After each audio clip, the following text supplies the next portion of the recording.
myth is that the correct dose of naltrexone is 50 milligrams.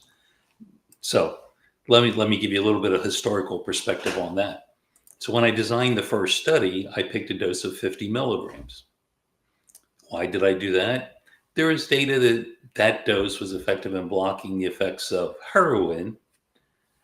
So when we did studies and we gave people a dose of heroin, we would see if they got an effect.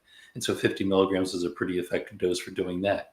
No one really did the good pharmacodynamic studies to say what's an effective dose to block the effects of alcohol. But that was the dose that was used to treat people with opiate use disorder. And so I used that dose to help people with alcohol use disorder. Now, the myth is that that's the only dose that you should use. Mm. And it turns out that there's tremendous individual variability in terms of how naltrexone is metabolized in the body.